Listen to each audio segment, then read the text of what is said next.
Alright, magandang araw po sa inyong lahat. Welcome po sa aking channel. Ayan, ang topic natin ngayon mga lods, itong angle grinder. Ayan, so nabili ko ito mga idol sa junk shop sa Marikina. Ayan, sa halagang 50 pesos only. So itatry po natin mga lods kung makaya ba natin i-repair ito. So ayan, nakikita nyo sobrang kalawang na. So nakikita ko wala ng or anong brand nito. So wala na talaga kung makikitang brand or Bosch or Makita or Black & Decker. So wala na talaga mga lods.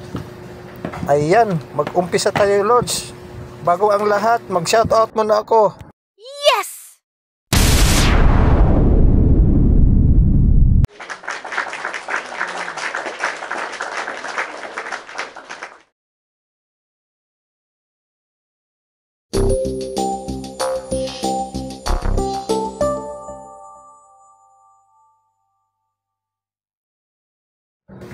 Okay, ito mga lods, proceed tayo.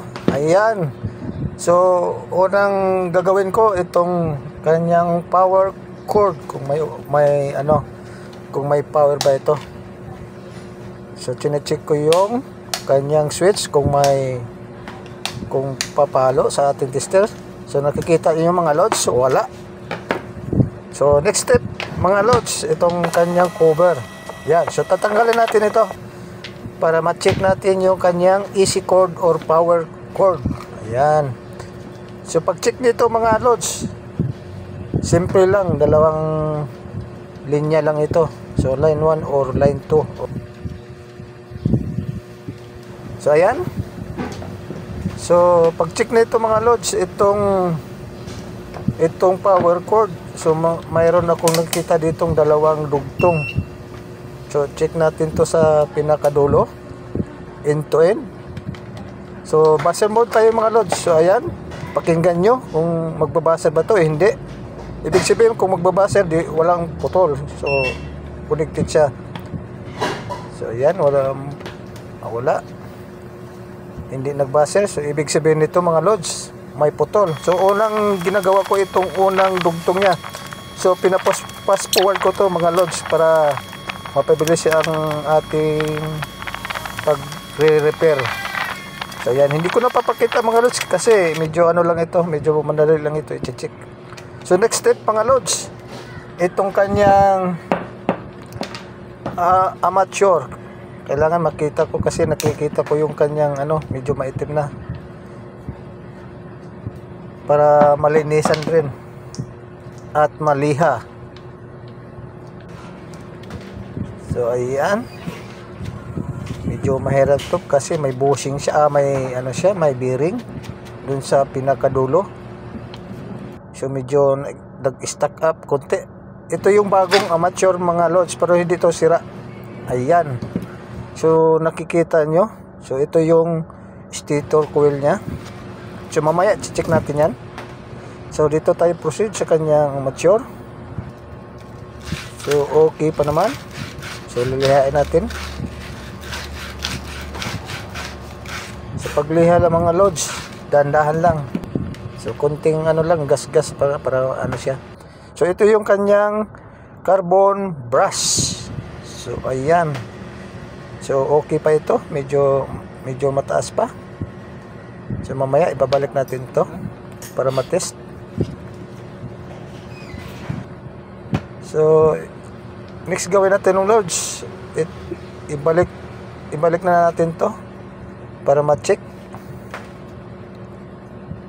tapos matest natin actual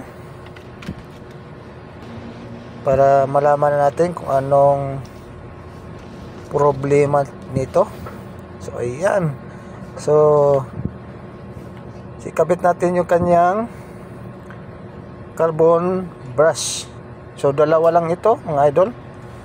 So ayan, hindi ko na ituturo to, madali lang ito ikabit.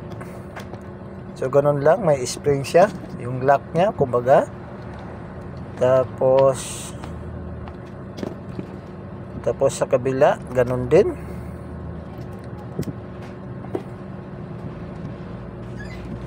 Ito yung nagpapaikot mga lods sa kanyang amateur. Ayan. So, ano tayo? Tapos nito mga idol. Ito.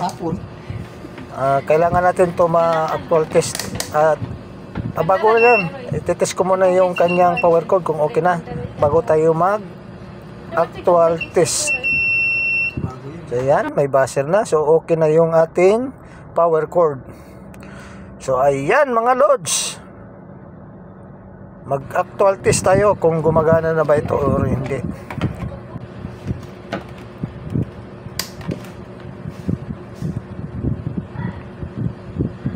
Ayan. So okay na ang ating kanyang stator coil. Ayan. Test tayo mga lods. So, yan. Test natin.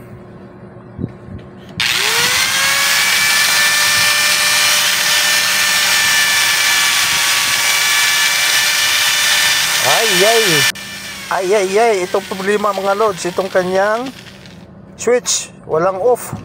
Ayan. Walang off. Mamaya, papakita ko sa inyo.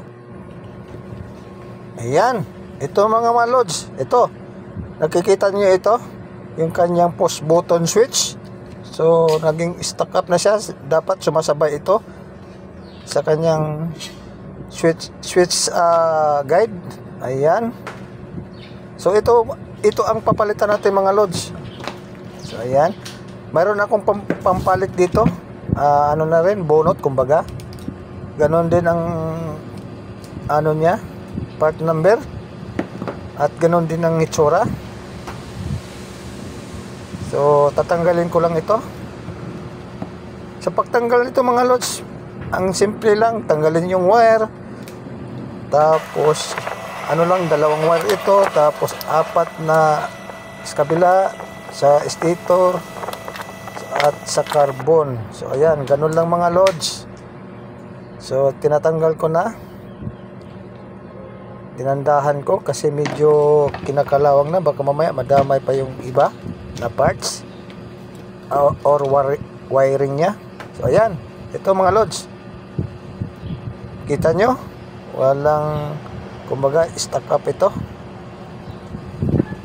So ito lods, gagawin ko tong video, abangan lang nyo itong switch na ito, abangan nyo paano natin ayusin ito. So pasamantala, may papalit tayo nito. Itong switch, post button switch. Ito. Ayan, nakikita nyo. Ito yung pampalit natin. Ito, oh. Pareha sila. Ayan. Pareha silang ano,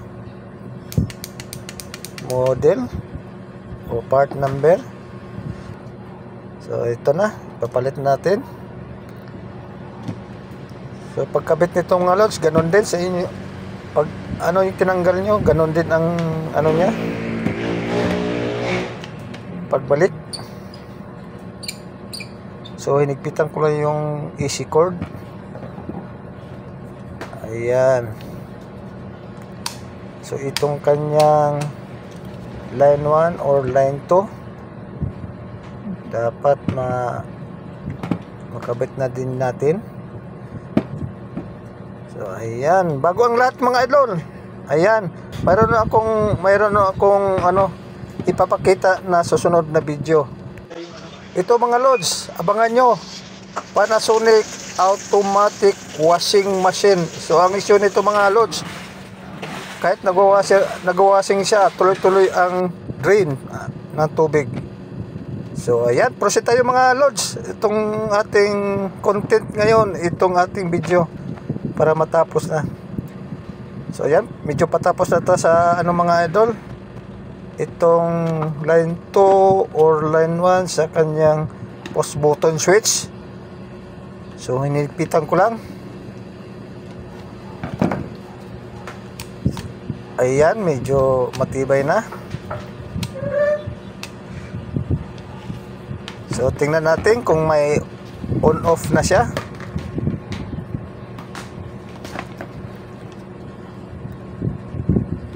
So test natin ulit.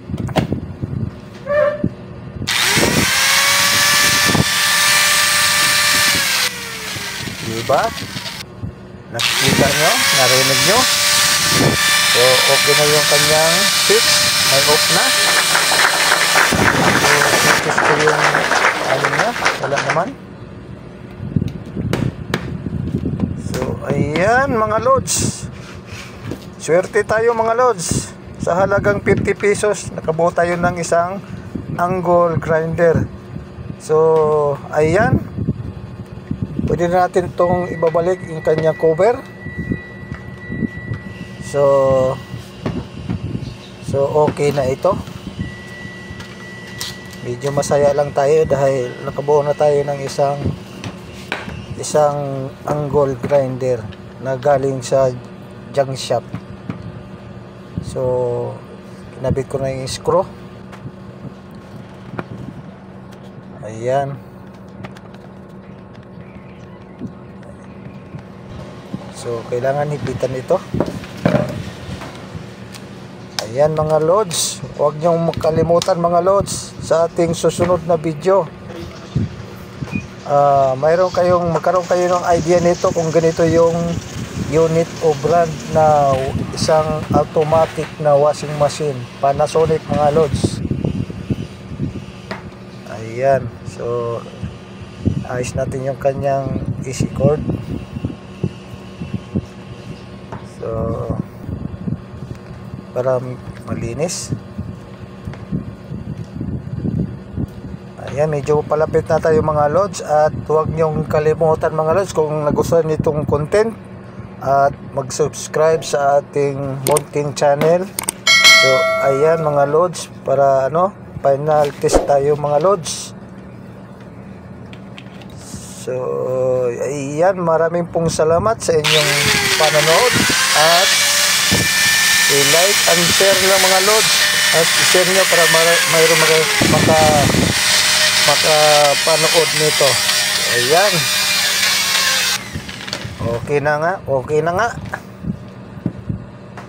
Thank you, bye bye. Thank you for watching.